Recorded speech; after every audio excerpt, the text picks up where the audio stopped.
The following is a presentation of the Eagles Sports Network.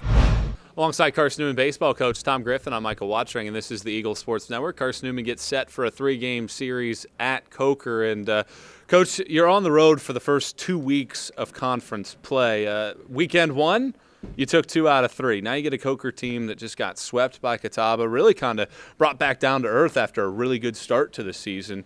They're going to be really desperate to try to get some wins. What's the mindset of your group entering this weekend? Right now, since we just got done talking 10 minutes ago, I don't want to answer that right now. I'd like to let a little time go by. But because we can't do direction and cut and let's go to, take 2. Okay, so our mindset will be next pitch, next day, next game. This game is over. Now, as a coach, I've got to sit here, and as a staff, we've got to sit here and figure out what do we got to do to get better in the next 2 days. What do we have to work on to be better at so we're not making the same mistakes and we're learning and growing from things? So that's what we've got to spend tonight. That's what I'm going to spend tonight doing. I'll probably sleep like a baby. I'll wake up every 2 hours and I'll cry. And as I'm crying, I'm going to write down some notes on, make sure we know where the outfielders are playing, make sure our guys know the signs. Let's make sure we have a mentality and a plan when we get in the box. Let's make sure we have a mentality and plan when we get on the mound. Let's be the aggressor. Let's be the lion, not the gazelle. And that's what we've got to get through to them on this road trip. Because, listen, I think Coker, whatever happens, they've forgotten about that. That's a home game for them. They'll be fired up, ready to play, redeeming themselves. So I can't worry about what Coach got to do there. I got to worry about our guys getting back on page and just playing fundamental baseball.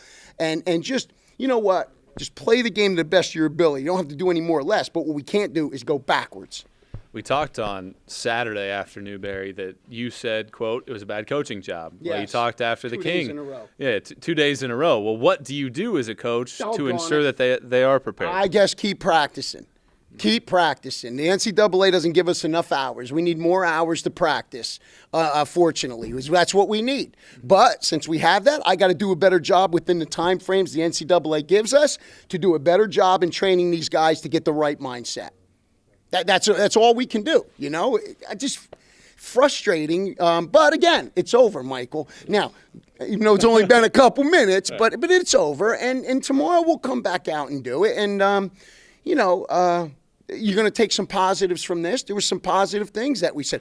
Listen, I think some of the middle relief we're getting, Valentine and Jax, Mo Foster, really good job here lately, been fantastic. And it was good to see what Jordan Davis did midweek. That was really good. And Victory was able to get back out there and do his little bag of tricks, pull a rabbit out of the hat and the whole cane and stuff. That was good. So, yeah, I think we'll be good. We'll be back on it. We preach about this is what life is. There's ups and downs. There's peaks and there's valleys. We know that, okay?